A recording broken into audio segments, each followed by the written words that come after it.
Something fundamental has just shattered across the Middle East. Not merely a border nor a ceasefire, but an entire balance of power. For over 4 decades, Iran's regime has been the dominant force steering regional dynamics. Today, it confronts pressures severe enough to bring down regimes throughout history. Economic turmoil, internal rebellion, and a leadership crisis threatening to tear the regime apart from within. The danger isn't confined to the possible collapse of Iran itself. It's the unpredictable aftermath. Iran is not just another country within the Muslim world. For years, it has served as the powerhouse driving an extensive network of militias, movements, and proxy forces stretching from Lebanon all the way to Yemen. Should that engine falter, the entire system it supports could begin to unravel. When regimes grounded in ideology and regional influence weaken suddenly, their repercussions rarely remain isolated. They ripple across borders, alliances, and the broader Muslim world. This time, such a domino effect could redefine the Middle East's landscape for decades to come. On the morning of February 28, 2026, the unimaginable transpired. A coordinated strike launched by the United States and Israel, utilizing CIA intelligence about a high-level leadership meeting in Tehran, unleashed 30 bombs on the compound housing Iran's supreme leader. Ayatollah Ali Kamini was killed. This was the man who had ruled Iran for over 30 years, the cornerstone of the Islamic Republic and the strategist behind Iran's entire regional agenda. Within hours, Iran's state media confirmed his death. The government declared 40 days of national mourning, and an uneasy atmosphere spread from Baghdad to Beirut, from Saudi Arabia to Damascus. This was far more than a military attack. It was a decapitation. Operations named Roaring Lion by Israel and Epic Fury by the United States did not merely eliminate one individual. They targeted Iran's entire command structure. The Army Chief of Staff, the Defense Minister, multiple commanders of the Islamic Revolutionary Guard Corps, RC, and many others were killed. The Iranian Red Crescent reported that over 550 people died in the initial airstrikes.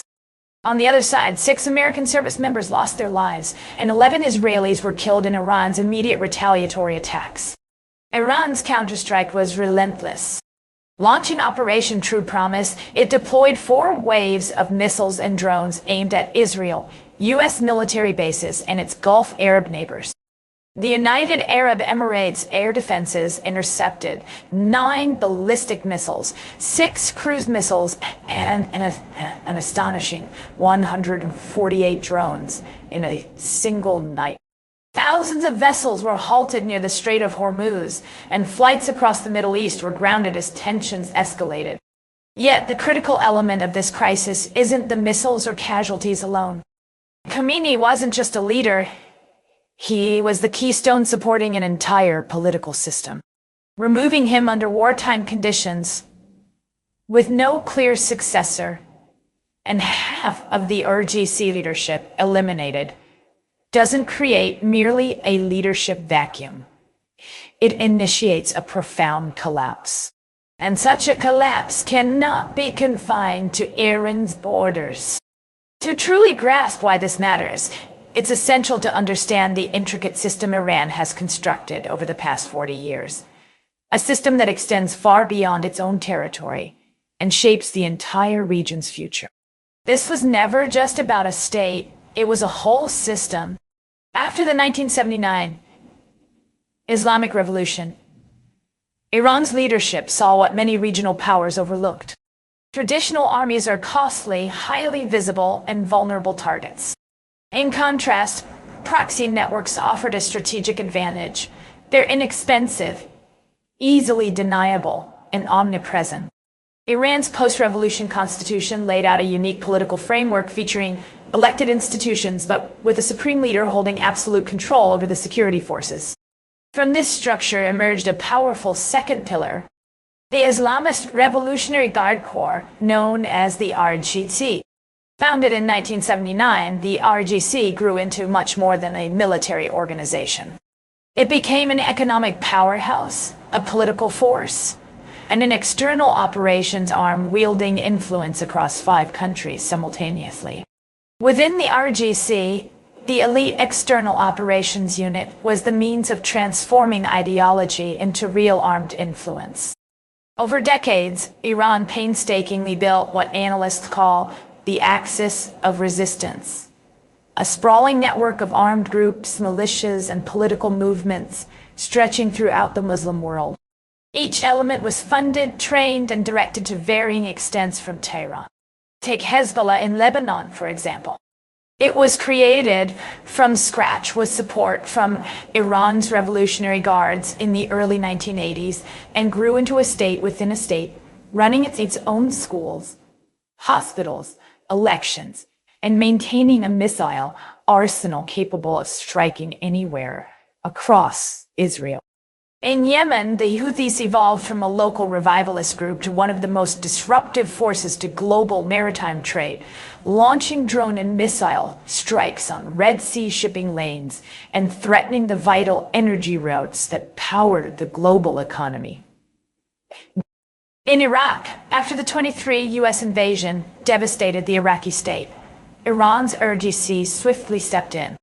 They funded, armed, and organized Shiite militias that now hold parliamentary seats, control major roadways, and answer primarily to Tehran, often even before adhering to Baghdad's authority. And threading through all of these groups was Syria, a critical corridor. For years, the Assad regime was Iran's land bridge, channeling weapons, funds, and fighters westward to Hezbollah in Lebanon. This route served as the spine of the entire network. But this spine fractured before the war even began. In December 2024, Bashar al-Assad's government collapsed suddenly, within days, bringing down the regime that had been Iran's most vital regional ally for decades. This collapse severed the land corridor linking Tehran to Beirut, the first domino to fall. Now, with Kamini gone and the RGC leadership shattered, what will happen to the vast network of malicious movements and proxies whose survival is intertwined with Tehran's support? This is where the story turns grave. Before we delve deeper, make sure to subscribe, because what is unfolding across the Muslim world is one of the most pivotal and consequential developments we've ever covered. The next segment will reveal why Iran's entire 4-decade strategy is now unraveling before our eyes. There's also a significant dimension to this that hasn't been widely acknowledged yet. Long before the first bomb fell on Tehran, tensions and dangers were already mounting. It all began with Iran's nuclear ambitions. The 2015 nuclear deal, formerly known as the Joint Comprehensive Plan of Action, was crafted to limit Iran's uranium enrichment in return for easing sanctions. While imperfect, the deal served as a critical mechanism to contain Iran's nuclear progress. However, everything changed in 2018 when the Trump administration withdrew from the agreement, arguing that it failed to curb Iran's ballistic missile program and regional activities. This withdrawal shattered the diplomatic structure that had kept nuclear tensions in check and ignited an irreversible spiral of uranium enrichment. By February 2026, the International Atomic Energy Agency, IAEA, delivered a chilling assessment. Iran was stockpiling roughly 460 kilograms of uranium, enriched to 60% purity. For context, in the streets of his own capital, Kamini faced opposition, and he responded with force. Now Kamini is dead. The people celebrating his death in the streets of Tehran weren't just war opponents. They were the same individuals who had been protesting for months. They were exhausted by an economic collapse, furious after decades of repression, and witnessing the system that had crushed them for a generation beginning to crumble in real time. The RGC still patrols the streets. Meanwhile, Iran has established an interim leadership council, including President Masoud Pezeshkian, Judiciary Chief Gholam Hossein Mozaneejai, and a senior cleric, as the Assembly of Experts scrambles to appoint a new supreme leader. Yet the constitutional process holds little weight when the country's most powerful armed institution has recently lost most of its senior commanders, while actively fighting a war, suppressing protests, and struggling to prevent the regime's collapse.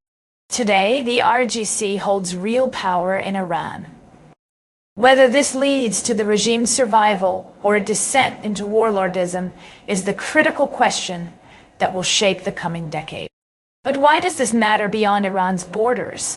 It starts with Hezbollah's actions on March 1st. For the first time since the ceasefire in November 2024, Hezbollah launched rockets into northern Israel, a direction to Kamini's death. Israel declared this an act of war. What followed was remarkable. Lebanon's Prime Minister Nawaf Salam and the non-Hezbollah leadership, who have sought to rebuild the Lebanese state, immediately condemned Hezbollah's attack. They called on Hezbollah to disarm and operate solely as a political party under Lebanese law. Consider the significance. For the first time in decades, Lebanon's official government demanded Hezbollah's disarmament. Something unthinkable just 6 months prior. Hezbollah's power relied heavily on trans support. Without Iranian funding, weapons, and political cover, the organization is more vulnerable now than ever since its founding. Forced into an existential conflict with Israel while weakened militarily, cut off from the Syrian corridor, and with an Iranian patron in crisis, Hezbollah could fracture entirely. Turning to Iraq, Iranian-backed popular mobilization forces have already suffered casualties in the ongoing conflict. Iraq's government, long managing a precarious balance between Tehran and Washington, now watches as its most powerful non-state actors face direct attacks. But the consequences extend beyond militia dynamics. Iraq's entire post-2003 political structure was based on a sectarian balance, engineered with Iran's influence. Remove Tehran's stabilizing role, and Iraq may not become more independent. Instead, it risks descending into a power struggle, pulling the country back toward chaos. In Yemen, the Houthis face a different challenge. Their strategic value to Iran lay in threatening Red Sea shipping lanes and keeping Saudi Arabia occupied. But with Iran itself now under direct attack, the situation teeters on the edge where any escalation could provoke devastating retaliation. Choosing restraint means watching the very patron that empowered these movements face its battle for survival alone. Every single one of these groups is forced into an unprecedented dilemma, acting independently or witnessing the axis that gave their existence, meaning disintegrate before their eyes in real time. Meanwhile, the world bears a heavy price it never consented to. Consider the Strait of Hormuz, a narrow maritime channel just 21 nautical miles at its tightest point.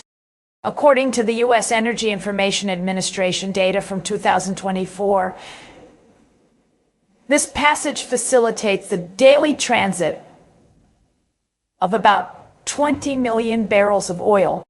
That equates to more than 20% of the entire global consumption of petroleum, and over a quarter of all oil transported by sea worldwide. Not only oil, but about 1/5 of the planet's liquefied natural gas supply courses through this very narrow stretch of water, mainly shipments from Qatar destined for economic giants like China, South Korea, and India. In a provocative move, Iran's parliament voted to close the strait. Even without a total shutdown, the aftermath is palpable. Ships queue near the strait, tanker traffic has slowed drastically, and maritime insurance rates for vessels daring to transit have skyrocketed to prohibitively expensive levels. The ripple effect is already evident. Europe's natural gas prices have surged sharply. Global stock markets have taken noticeable hits, and critical supply chains, covering pharmaceuticals, electronics, and everyday consumer goods, are stretched thin. These supply networks depend not only on oil, but also functional air corridors, which Iran's missile attacks have disrupted extensively. Geographically, the picture is unforgiving.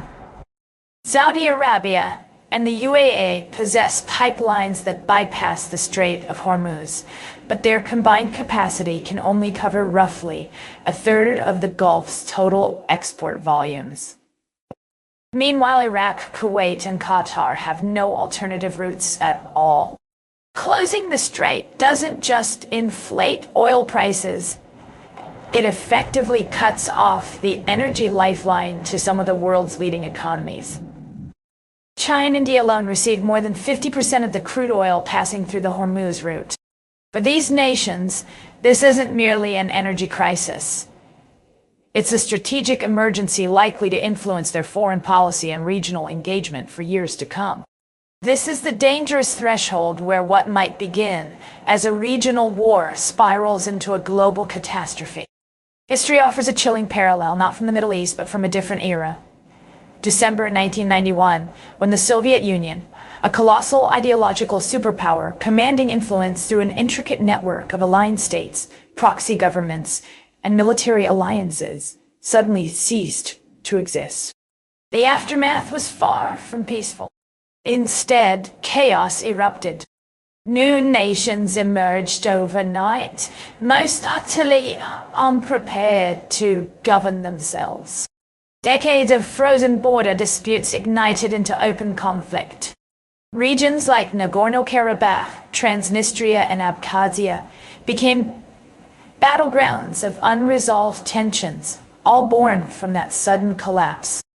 Scholars at the Wilson Center have observed that the instability unleashed by the Soviet dissolution took nearly 30 years to fully unfold, in the form of prolonged wars, strategic election interference, and a resurgence of authoritarian nationalism sweeping across the former Soviet sphere. The lesson here isn't that Iran will instantly fragment into new countries. Rather, it is a cautionary tale about how the breakdown of a major regional power and its network of alliances can sow instability for decades to come. When a once dominant power suddenly falters, the consequences are profound and dangerous. A center of influence that was once heavily feared becomes catastrophically weakened, triggering a fierce scramble to occupy the void it leaves behind. Allies begin repositioning themselves, while adversaries press their advantage. Smaller actors seize a new autonomy before a fresh order can solidify. Meanwhile, external powers, specifically Russia, China, Saudi Arabia, and Turkey, rush to shape what will replace the old regime. Russia maintains a military pact with Iran but holds no obligation to engage militarily. China has condemned the strikes on Iran, yet watches anxiously as its energy supply routes grow increasingly vulnerable. This concern is critical since a staggering 84% of the oil transiting through the Strait of Hormuz is destined for Asian markets. Saudi Arabia, which for years managed Iranian pressure delicately, now confronts a neighborhood where the balance of deterrence it relied on has evaporated.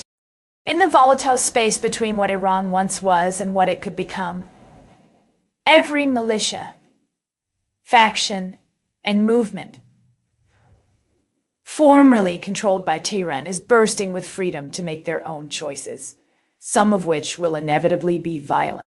Despite enduring crippling sanctions that crushed its currency, mass protests that challenged its legitimacy in a brutal 12-day conflict, the Islamic Republic has outlasted every analyst who predicted its imminent collapse.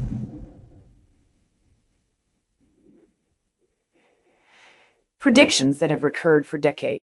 Yet, war on this scale, combined with the decapitation of leadership, internal rebellion, a shattered network of proxies, and a nuclear program slipping into an accountability vacuum, ushers in a crisis of a wholly different kind. Chatham House characterizes this moment as an existential struggle for Iran, less a contained confrontation than a fight for regime survival. Regimes rarely collapse suddenly. Instead, they gradually erode as the institutions binding them unravel under pressure. When they do ultimately fall, they drag down their extensive networks with them. Iran's regime spent 40 years weaving itself deeply into the political fabric of the Muslim world. Embedding itself in Lebanon's parliament, Iraq's security forces, Yemen's ongoing war, Syria's devastated landscape, and the hearts, minds, and arms of movements across the region. These threats don't just vanish as Iran weakens, they unravel, pulling apart the very systems they once held together. The Muslim world, already fractured by sectarian divisions, economic inequalities, and decades of failed governance, may be ill-prepared to absorb this unraveling without dramatic consequences that could reshape a generation. Pew Research surveys repeatedly show that Iran's influence is sharply divisive, celebrated among some Shiite communities, yet feared and resented in many Sunni majority ones. The collapse of the so-called axis of resistance won't bring unity to the Muslim world. On the contrary, it risks deeper fragmentation as regional powers jostle to fill the void with competing visions of Islamic governance and order. Turkey perceives this period as an opportunity to expand influence. Saudi Arabia, while viewing Iran's diminished power as a threat removed, confronts the perils of a newly opened vacuum. Pakistan, a nuclear-armed country economically fragile and home to a significant Shiite minority, watches this unfolding crisis with profound anxiety, aware that the shifting dynamics in the region could have far-reaching and unpredictable repercussions. Across North Africa and the Sahel, Iranian influence may not be overt, but Iranian ideology runs deeper than most realize. The aftershocks of recent events there will unfold quietly at first, only making headlines when they erupt unexpectedly. The pressing question isn't simply whether Iran's regime will collapse. It's what will rise from the void it leaves behind. Could a reformed Iran emerge?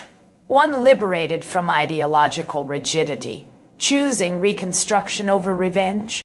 Or might a militarized rump state controlled by the remnants of the RGC double down on hostility, acting out of desperation and having nothing left to lose?